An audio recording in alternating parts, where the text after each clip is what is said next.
Baik, Assalamualaikum warahmatullahi wabarakatuh.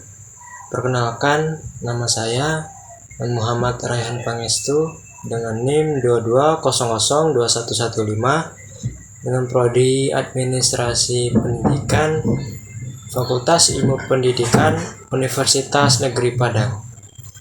Baik, pada video kali ini saya akan membahas tentang yaitu materi praktek dan tugas public dari relation, dimana materi ini bersangkutan dengan mata kuliah saya yaitu manajemen humas.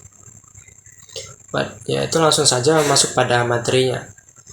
Public relation atau praktisi dari humas ini yaitu merupakan lembaga atau perusahaan yang bahasanya yang akan kita bahas yaitu adalah terkait dengan siaran pers yang lebih dikenal dengan press release. Yang kedua yaitu adalah jumpa pers atau itu yaitu adalah konferensi pers. Jadi bedanya antara siaran pers dengan jumpa pers yaitu adalah informasinya atau berita yang kita rilis, sementara konferensi pers ada artinya adalah kita berjumpa dengan keseluruhan media yang ada di suatu wilayah yang kita undang untuk bertemu atau bertatap muka untuk menyampaikan suatu informasi yang terkait dengan lembaga atau perusahaan kita.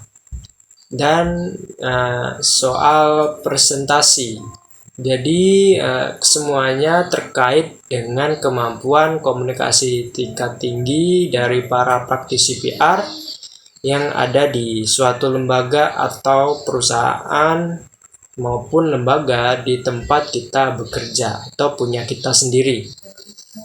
Siaran pers atau pers release itu sebenarnya adalah suatu berita informasi yang disusun dan didesain sedemikian rupa oleh para lembaga atau oleh sebuah organisasi tertentu, yaitu dengan tangan-tangan dari praktisi PR atau public relation, praktisi humas yang menggambarkan suatu keseluruhan kegiatan termasuk bahkan produk manusia dan juga suatu jasa atau barang yang dihasilkan oleh suatu lembaga atau perusahaan kita tersebut. Siaran berita atau pers release atau news release yaitu adalah suatu pesan-pesan atau maklumat ataupun informasi dari suatu organisasi atau suatu lembaga ataupun suatu perusahaan yang ditulis oleh mereka yang kita sebut sebagai praktisi kehumasan ataupun praktisi dari public relation. Ini bentuknya ada bermacam-macam. Bisa dalam bentuk berita, foto, video, artikel yang kemudian dipublikasikan ke media massa. Yang sekarang tidak hanya media cetak saja, tetapi sudah ada seperti media elektronik, yaitu seperti media sosial maupun WhatsApp, Facebook, Instagram, YouTube, dan lain sebagainya. Press konferensi siaran pers yang bertujuan yaitu kadang-kadang untuk menutupi bukan berarti membohongi, tetapi dalam rangka mengalihkan perhatian itu. Jadi dalam proses itu kita memperbaiki fakta, memperbaiki data perusahaan yang berusaha untuk mengalihkan angkutan, maka kita tinggal masuk, yang artinya selanjutnya yaitu adalah bentuknya, yaitu seperti pengumuman untuk media massa ataupun pengunggahnya, yaitu dalam menyampaikan suatu peristiwa atau acara yang akan terjadi untuk mengajak para media yang ada dan juga turut serta mempersiapkan suatu liputannya agar mereka mempersiapkan diri untuk meliput atau membawakan suatu acara dengan baik ataupun peristiwa yang akan kita adakan. Dan juga pengumumannya tersebut tidak boleh dari lebih dari satu halaman. Biasanya begitu juga aturan. Dan selebihnya adalah bawah rumah itu satu praktis CPR atau public relation itu dapat membuat mereka menjadi penting untuk didengarkan atau diikutin. Dan selanjutnya yaitu apakah karena mempengaruhi kehidupan sebanyak hanya orang atau masyarakat yang jadi semakin banyak masyarakat yang dipengaruhi oleh siaran pers yang kita buat itu semakin besar pula pertimbangannya. Itu memberikan dampak media. Nah, media apa yang akan kita manfaatkan untuk mencapai orang-orang yang akan tertarik market atau publik yang kita akan menjadikan target untuk sampainya berita itu kepada mereka, yaitu jelas siaran pers. Pertama-tama yaitu mungkin soal subjek yang selalu ditanyakan pada di awal kalimat subjek adalah bidang kegiatan yang akan kita kerjakan. Dan sebaiknya kita tidak meletakkan nama perusahaan sebagai subjek. Siaran pers itu perlu dipahami. Jadi kita sudah bahas beberapa diantaranya, yaitu yang pertama adalah subjek apa yang akan kita tuturkan oleh cerita yang disusun perusahaan yang bersangkutan, lokasi perusahaan, keunggulan pesan. Yang kedua yaitu penyampaiannya. Penyampaian ini haruslah sesegera mungkin setelah adanya suatu peristiwa. Dan selanjutnya apa itu kegiatan konferensi pers? Itu mengundang wartawan untuk mendialog bersama dengan materi penting yang memiliki nilai berita yang telah disiapkan secara matang, yang sangat penting oleh lembaga beritanya seperti ini. Benarnya seperti ini, yaitu informasi yang sangat positif.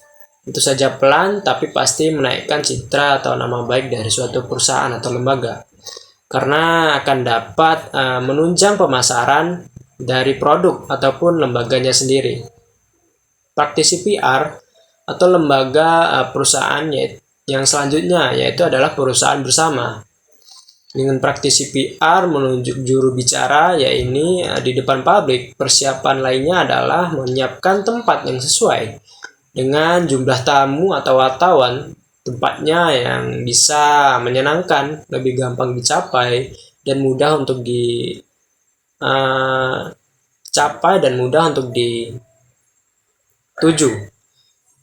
Tempatnya nyaman, dan apapun kemudian menampung keseluruhan media. Ingat, media tidak hanya sebatas orang, tetapi kadang-kadang peralatan sehingga memang perlu kondisi yang luas, kondisi yang terbuka. Kalau indoor seperti luas, lebar, dan besar. Kalau di luar mungkin lebih nyaman, dan penjagaannya juga akan lebih ketat. Persiapan alat bantu yang lain juga yaitu seperti siapkan makanan penunjang, ya namanya kita juga mengundang orang-orang wartawan, jurnalis, dan tamu-tamu lainnya kita anggap penting untuk mengetahui hal apabila diperlukan sesuai pada jam yang diadakan. Acara jadi lebih enak, akan terasa lebih kekeluargaannya tinggi juga.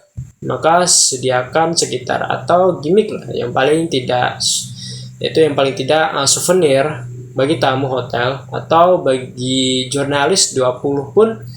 Mereka merasakan ada keterikatan antara tamu media yang hadir dengan perusahaan atau lembaga yang memberikan atau menyampaikan news release yang kita buat. Itu akan ada tanya jawab dengan para wartawan. Jika ada pertanyaan dalam konferensi pers tersebut di luar topik lain jadi kendala. Nah, kalau dalam topik seenaknya, kalau di luar topik kadang-kadang namanya wartawan gampang, enak sekali cari celah, maka pada hati-hati, bahkan di luar bidangnya, tidak di luar topik, di luar bidang, harus tetap dijawab. Tapi dengan jawaban-jawaban yang sangat mendukung. Dan selanjutnya yaitu citra lembaga. Jadi jangan sampai news release atau berita yang terakhir nanti kita pahami adalah bagaimana dengan presentasi. Dan bagian terakhir dari topik yang diperbincangkan untuk hari ini yaitu adalah kegiatan dari public relation. Ya, tugas-tugas orang yang ada di sebuah lembaga. Yang pertama kita bahas soal konferensi pers, yang kedua soal press release, dan yang ketiga adalah dalam konteks konferensi pers atau jumpa pers. Yaitu yang tujuannya adalah untuk memperkenalkan acara kegiatan produk atau peristiwa terhadap media publik, misalnya ketika konferensi pers terjadi, maka hal itu sama saja dengan Anda sedang menyampaikan presentasi di depan khalayak, dan khalayak yang ini adalah orang-orang lain, yaitu seperti tidak bisa diam dan mengulik dan akan mengolah berita itu. Mereka di depan ada para jurnalis yang akan merupakan pencari berita. Mungkin sekian materi yang bisa saya sampaikan pada video kesempatan kali ini. Jika ada salah dan kurang, mohon maaf. Saya akhiri. Wassalamualaikum warahmatullahi wabarakatuh.